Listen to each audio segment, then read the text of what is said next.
देख रहे fast news India. खबर जम्मू कश्मीर से है। दिव्य ज्योति जागृतिक संस्थान द्वारा चलाई जा रही श्री राम कथा का हुआ समापन।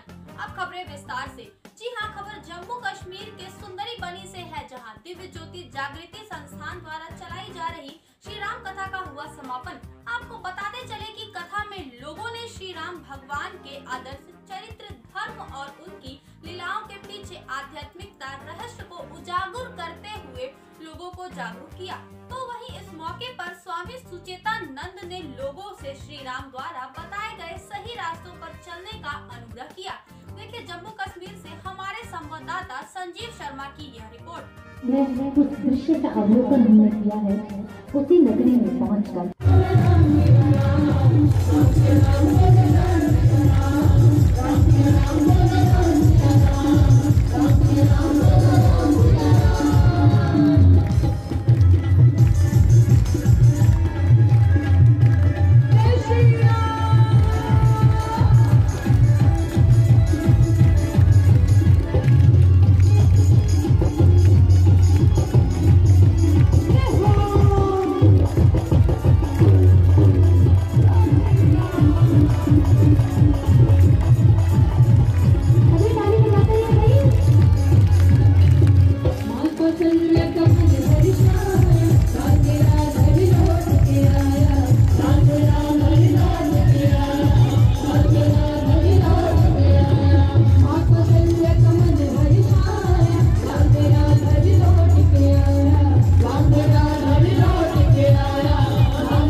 संकेत में हमने शॉर्ट में आपको पूरी कथा सुनाने का प्रयास किया है।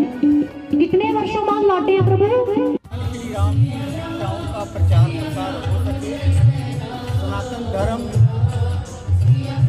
के प्रति लोग अवेयर हों, जागरूक हों और हमारी जो सनातन संस्कृति है उसके विषय में भी लोग जान पाएं।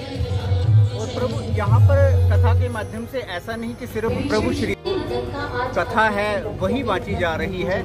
प्रभु श्री राम की दिव्य लीलाओं के पीछे जो आध्यात्मिक रहस्य छिपे हैं, जो ज्ञान, अध्यात्म और जो गूढ़ रहस्य छिपे हैं, उनको यहाँ साध्वी जी लोगों को बता रही हैं, समझा रही हैं। और यही उद्देश्य है इस कार्यक्रम का।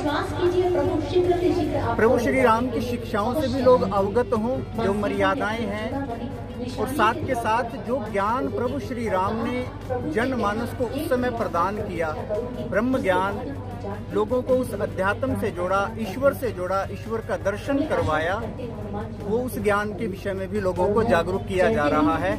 और कथा के बाद वह ज्ञान लोगों को प्रदान भी किया जाएगा। आप सुंदरबनी में जो भक्तजन आए हैं, सुंदरबनी की जनता जो भक्तजन है, उनको अपनी तरफ से क्या संदेश देंगे? उन सभी से यही संदेश, उन सबके लिए यही मैसेज है कि भगवान श्री राम के आदर्श शिक्षाएं उनको अपने जीवन में लेकर आए। जो यहाँ कथा सुन रहे हैं और जो अपने घरों में बैठे हैं, उन सबके लिए यही मैसेज मुख्य तौर पे है कि जो रास्ता बताया है हमारे महापुरुषों ने, उस रास्ते पर हम सबको चलना है। अपने शास्त्र ग्रंथों के आधार पर जीवन को लेकर आना है। गीता में भगवान कृष्ण भी कहते हैं कि इंसान को शास्त्र सम्मत कर्म करना चाहिए। शास्त्र ही प्रमाण है सही गलत का, झूठ सच का, पाप पुण्य का। और जो इंसान शास्त्र सम्मत कर्म नहीं करता है, उसे जीवन में सुख सिद्धि और परम गति की प्राप्ति नहीं होती है। और यहाँ पर कथा के माध्यम से जो भी विचार रखे जा रहे हैं, वो एक एक बात, एक एक विचार हमारे धार्मिक ग्रंथों के आधार पर रखी जा रही है। और उन विचारों को लोग जीवन में लागू करें, अपने जीवन में बदलाव लेके आए, सकारात्मक परिवर्तन लेकर आए। यही इस कथा के माध्यम से एक संदेश समाज को हम देना चाहेंगे।